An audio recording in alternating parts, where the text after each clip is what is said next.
जय Shri Radhe ji. Welcome to रंग astro कनक रंग एंड रंग माधव ग्रुप। मंगल नाम ही मंगल है, यानी कि शुभ है। एक काहे को मंगल करेंगे। आपके ललाट का तेज, आपका अद्भुत शौर्य, आपका पराक्रम, आपके स्वभाव पर, आपके शरीर पर जो चमक होती है, इनके स्वाभाविक गुण हैं। जब मंगल बेहतर होता है तो आप कभी रुकते नहीं, कभी थकते नहीं, अनवरत चलते रहते हैं अपने विजय पथ पे। अगर हस्तरेखा के द्वारा आप मंगल के बारे में जानकारी प्राप्त कर रहे हैं तो आपको बता दें कि मंगल के 2 क्षेत्र होते हैं। सामान्य तौर पे हस्तरेखा में हर एक पर्वत क्षेत्र के लिए एक एक जगह आवंटित है, लेकिन मंगल के लिए 2 जगह है। एक प्रथम आपके गुरु और शुक्र के मध्य का क्षेत्र। इसके अलावा ठीक हाथ की इस दूसरी तरफ आप अगर देखेंगे तो यहाँ पर जो कॉर्नर वाला क्षेत्र है, यानी कि चंद्र और बुध के मध्य का क्षेत्र है, ये मंगल का दूसरा क्षेत्र होता है। मंगल अगर आपके लिए बेहतर होता है तो आप अपने जीवन में सतत विकास के पथ पे बढ़ते होते हैं। न आपके जीवन में कभी जोश की कमी होती है, न ताकत की, न पराक्रम की, न शौर्य की, न ही आर्थिक तौर पे, और न ही कोई ऐसी चुनौती है जो कि आपको कमजोर बना सके, आपको रोक सके। ऐसे लोगों के अंदर आकर्षण भी बेहतर मात्रा में पाया जाता है और दूसरों को अपनी तरफ आकर्षित कर लेने की क्षमता होती है। चुनौतियां चाहे कैसी भी क्यों न हो, ये उस पर विजय प्राप्त करने की स्थिति में होते हैं। लेकिन हस्तरेखा के द्वारा आप कैसे जानेंगे कि मंगल की स्थिति हमारे लिए कैसी है? इसी के लिए खास हथेली के द्वारा इसे आपको आपके समक्ष हम लाए हैं ताकि आप इन चीजों को समझ सकें। देखो, सर्वप्रथम बात की जानी चाहिए प्रथम मंगल की, और ज्यादातर 90% इन्हीं की। द्वितीय मंगल की 10% भी करेंगे तो चीजें समाहित हो जाएंगी। सामान्य तौर पे आप देखेंगे तो ये जो क्षेत्र होता है ना, शुक्र से नीचे आएंगे तो ये क्षेत्र ढलवा होता चला जाएगा, यानी कि नीचे गहराई में चलता चला जाएगा। गहरा होना बुरा नहीं है जी, बिल्कुल बुरा नहीं है, क्योंकि आप देखेंगे 60% लोगों का एक गहराई होता है।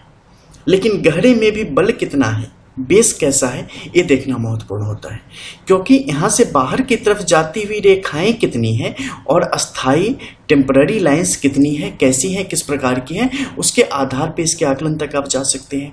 यहाँ पर अच्छे सिंबल क्या है, उसके आधार पे इनका क्या भविष्य है, आपका क्या भविष्य है, वो आप जान सकते हैं। यहाँ पर क्या क्रॉस की लाइंस है, क्या यहाँ पर यव रेखाएं हैं, क्या यहाँ पर अन्य कुछ ऐसी रेखाएं जो कि आपको मुश्किल में डाल सकती है, वैसी हैं अर्धव रेखाओं की स्थिति बन पड़ी है।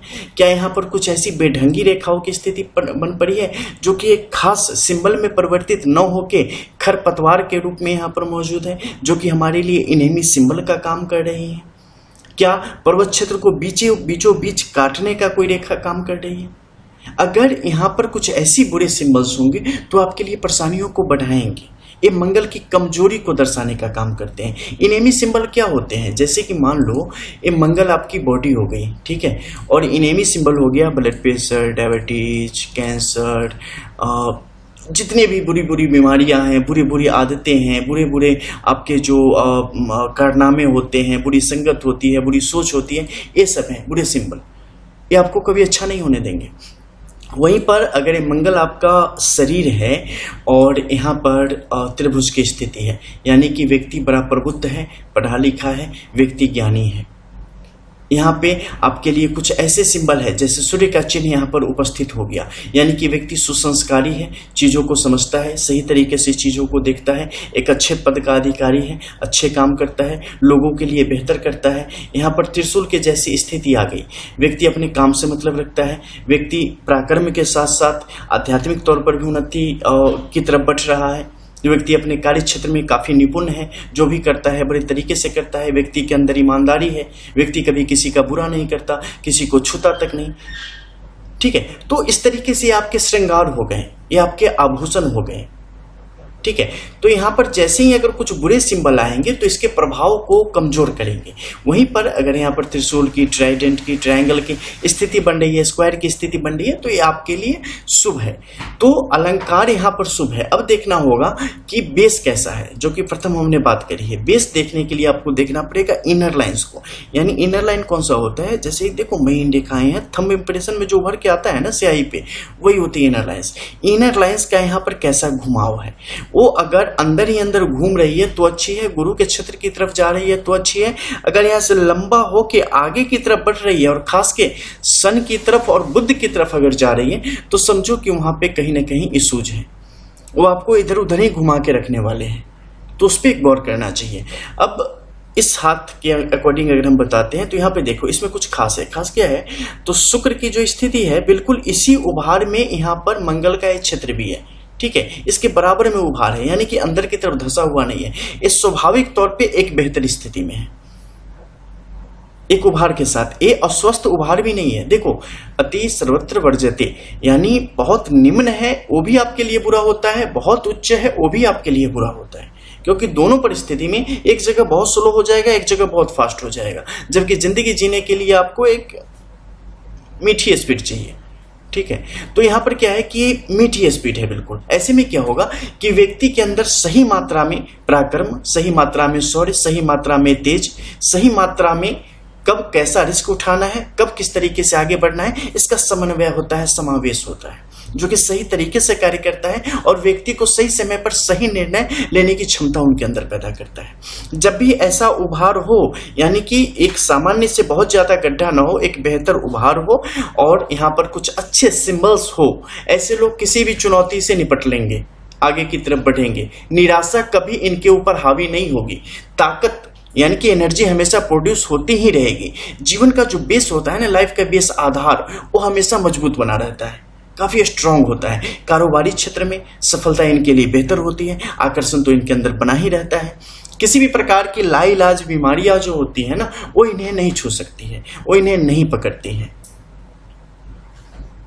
जीवन में जो भी सुख भोग है सबको प्राप्त करने की स्थिति में ऐसे लोग आ जाते हैं। लेकिन इन सबके साथ देखो दो खास योग, पंचमहापुरुष योग की बात कर लो या महालक्ष्मी योग की बात कर लो, ये सब इनके साथ यहाँ पे जुड़ जाते हैं। जैसे ही आपका मंगल बेहतर होगा, शारीरिक तौर पे वो दिखाई देगा, आपके ललाट को, आपके चेहरे को देख के वो दिखाई देगा, आपके सुख भाव, वैभव और भौतिक सुविधाओं को देखकर वो स्पष्ट तौर पे परिलक्षित होगा।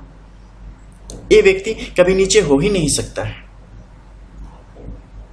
जैसे कि आप प्लास्टिक डाल दो, ठीक है, तो पानी के अंदर डूबेगा ही नहीं, वैसे ही मंगल जब बेहतर होगा ना, वे व्यक्ति नीचे जाएगा ही नहीं, मतलब भी नहीं है। लेकिन इन्हें बचना किस चीज से चाहिए, ये आवश्यक है, आलस से। आपका सबसे बड़ा शत्रु होता है आलस से, इससे आपको बचना चाहिए। आमतौर पे बहुत ही कम परसेंटेज बेहतरीन मंगल वालों में ये देखा जाता है, क्योंकि आलस से तो पूछो वो नॉर्मल भी नींद नहीं लेना चाहते। लेकिन अगर इसने घेर लिया, क्योंकि आप सिर्फ एक प्लेनेट के कारण यहाँ नहीं हो, सिर्फ आप रोटी खा के जिंदा नहीं हो या सिर्फ चावल खा के नहीं हो, बाकी चीजें भी चाहिए। जैसे बाकी न्यूट्रिएंट्स चाहिए आपकी बॉडी को, सिर्फ विटामिन ए करके नहीं रह सकते हो, उसी प्रकार से सिर्फ एक बेहतर होने से नहीं होता है। सारे प्लैनेट्स की स्थिति कमोबेश बेहतर होनी चाहिए, तब मिला जुला के एक जिंदगी आगे चलती है। मान लो आपके बॉडी में इतने ऑर्गन है ना, ठीक है, एक हार्ट ठीक से काम कर रहा है, बाकी किडनी फेल हो जाए, बाकी कुछ और हो जाए, तो जिंदा थोड़ी न रहोगे। एक हेल्दी लाइफ के लिए सब बेहतर होना चाहिए। हम कभी कभी बात करते हैं ना कि ऐसा हो तो इसके ये लाभ होता है, बहुत होता है। बहुत ऐसे हैं जिनका दूर दूर तक मतलब ज्ञान से कभी कोई संबंध नहीं रहा, वो लोग बोलते हैं हमारे साथ ऐसा है, तुम्हारी लाइफ में ऐसा क्यों नहीं हुआ। भैया आप हमेशा पैर से ही पैदल नहीं होते हो, कई दफे आप दिमाग से भी पैदल होते हो, तो उन चीजों को समझना चाहिए, ठीक है। तो यहाँ पर इन चीजों को इसी तरीके से समझे कि ये कैसे काम करता है। अब यहाँ पे क्या है, ऐसे लोगों को क्रोध से बचना चाहिए, ऐसे लोगों को फिजूल खर्ची से बचना चाहिए, क्योंकि कई दफे ऐसा हो जाता है कि आपके पास इनकम ऐसी होती है, आपका कारोबार ऐसा होता है, आप चीजों में इस तरीके से संलग्न होते हो कि आपके पास मतलब समझो ना कि समेटने के लिए आपके हाथ में दर्द हो जाता है, कभी कभी इतने आते हैं। और कई दफे ऐसी चीजें होती है कि स्मूथली लाइफ चलती होती है, आपको लगता है सब सेफ है, कोई इशू नहीं है, और फिजूल खर्ची होती चली जाती है। और आपका स्वभाव होता है थोड़ा सा वैसे ही, चाहे पैसे कितने भी आए, फिजूल खर्ची होती रहती हो, तो उस पर आपने काम करना होता है। बहुत ज्यादा जोश में होश तो कभी खोना ही नहीं है, कम जोश में भी नहीं खोना है, लेकिन मतलब होश नहीं खोना है, होश हमेशा बना के रखना है, ठीक है। और बस एक बात गांठ बांध लो, किसी भी संप्रदाय से बिलोंग करते हो, धर्म से, रिलीजन से बिलोंग करते हो आप, ठीक है, एक बार प्रे कर लिया करो, जिनका भी करते हो। अगर हिंदू हो, ठीक है, सनातन धर्मी हो, तो हनुमान जी का नित्य पाठ किया करो, ठीक है। चलते फिरते पाठ किया करो। इस्लाम को अगर मानते हो, इसके अलावा मान लो कि जैन को मानते हो, बौद्ध को मानते हो, ईसाई को मानते हो, और जो भी दुनिया में बाकी हैं, तो आपके जो भी हो ना इष्ट देवता, जिन्हें देख के आपको एनर्जी मिलती हो, जिन पर भरोसा हो, उनकी प्रे किया करो, पीछे मत हटना और अपना काम किया करो। ये देखना है मंगल आपको किस तरीके से आगे बढ़ाने का काम करता है और आपको बेहतर करता है। और लाल तिलक निश्चित तौर पे लगावें ललाट के मध्य में, यानी फॉरहेड में, बीच में। ये आपके लिए यहाँ पर बेहतर काम करेगा। दूसरे मंगल की स्थिति से जीवन में जो भौतिक सुविधाएं हैं वो किस प्रकार से आपको मिलेगी, जैसे कि घर, गाड़ी, बंगला, बाहर घूमना फिरना वगैरह वगैरह, और आत्मिक सुख, इंटरनेट पे सुख, आंखों का सुख, कानों का सुख, ये सब भी आजकल सब सुख में गिनती करने लगे हैं लोग। ठीक है, आंख सेक रहे हैं, कहीं कान सेक रहे हैं, तो एटसेट्रा। तो ऐसी चीजें, इसके अलावा देखो ये दोनों चीजें, हर एक चीज का एक नकारात्मक पहलू भी होता है, एक सकारात्मक पहलू भी होता है। नदी जीवन भी देती है, और जब आप उंगली करते हो तो ऐसी बात आती है कि जीवन ले भी लेती है। तो उसी प्रकार से आपके लिए यहां पर क्या है कि आंखें सेकना प्रभु की मूर्ति में भी सेकी जाती है, और दूसरी तरफ जैसे आप समझ रहे हो वहां भी सेकी जाती है। तो आपको किस तरफ सेकनी है ये देखना होता है। ठीक है, तो सही पक्ष, चीजों का सही पक्ष चुनो। अपने आप किस्मत भी सही बंदे को ही ढूंढती होती है, चुन लेगी आपको। मिलते हैं फिर। जय जय श्री राधे।